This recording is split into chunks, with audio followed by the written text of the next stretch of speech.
প্রাক্তন বান্ধবী মহুয়া মৈত্রের বিরুদ্ধে ফের বিস্ফোরক আইনজীবী জয় আনন্দ দেহাদ্রাই।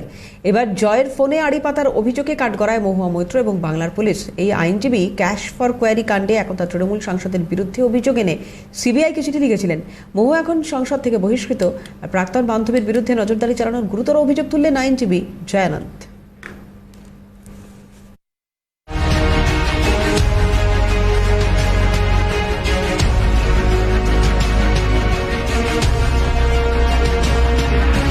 2019 সালে মহুয়া মৈত্র প্রাক্তন বন্ধুর ফোনে আড়ি পেতে তার গতিবিধির উপর নজরদারি চালিয়েছিলেন।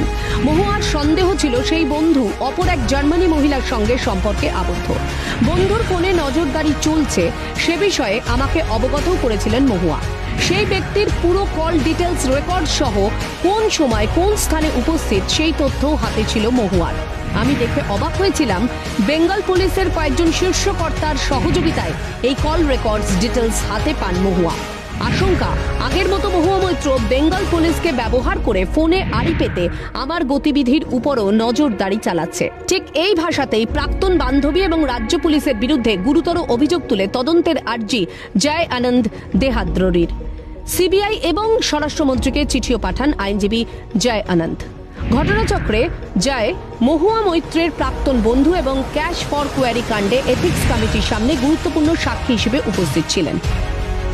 মহুয়া মৈত্রের প্রাক্তন বন্ধু জয় আনন্দ দেহাদ্রাই তিনি একটি অভিযোগ জানিয়েছেন সিবিআই এবং কেন্দ্রীয় স্বরাষ্ট্র মন্ত্রকে। সেখানে তিনি বলেছেন যে তার মোবাইল নাম্বার ট্র্যাক করে মহুয়া মৈত্র তিনি কোথায় যাচ্ছেন সেটি জানার চেষ্টা করছেন বা কোথায় থাকছেন সেটি জানার চেষ্টা করছেন। ये इशू बहुत ही सीरियस है और उसमें कई लोग इन्वॉल्व हैं और जिनके खिलाफ मैंने कंप्लेंट की है उनके साथ कोई उड़ीसा के भी हैं जो उनको सपोर्ट और फाइनेंस कर रहे हैं।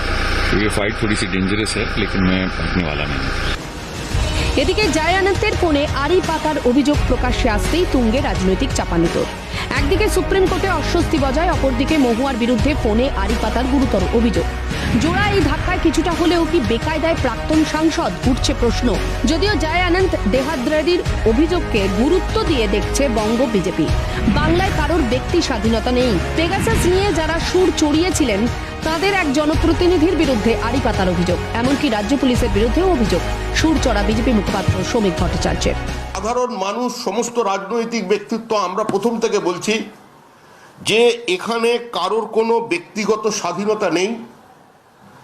এই সরকার যারা গণতন্ত্রের পুনঃপ্রতিষ্ঠার প্রতিশ্রুতি দিয়ে ক্ষমতায় এসেছিল তারা মানুষের সমস্ত প্রতিবাদ করবার গণতান্ত্রিক অধিকারগুলোকে আজকে যেরকম বাজেয়াপ্ত করেছে, মিটিং মিছিল সভা করবার ক্ষেত্রে যে প্রতিবন্ধকতা তৈরি করেছে তাই নয়, মানুষের জীবনের সামান্যতম গোপনীয়তাকে পর্যন্ত তারা গ্রাস করছে এবং সেটাকে অন্য কাজে ব্যবহার করা হচ্ছে। যে কলকাতার কয়েকজন পুলিশ অফিসার, বাংলার কয়েকজন পুলিশ অফিসার বিশেষ কারণে, কি কারণ সে মহুয়া মৈত্রই বলতে পারেন কিংবা পশ্চিমবঙ্গ সরকার বলতে পারে, যে তারা ধারাবাহিকভাবে বিভিন্ন মানুষের ফোন ট্যাপ করেছে এবং সমস্ত বিষয়টাকে সার্ভিলেন্সের মধ্যে রেখে দিয়ে। দল হিসেবে আমাদের একটাই প্রশ্ন আছে যে পশ্চিমবঙ্গে যারা বিভিন্ন সময় পেগাসাস করে একদম আকাশ বাতাস এক করে দিয়েছিলেন, আজকে তাদের একজন নির্বাচিত জনপ্রতিনিধি,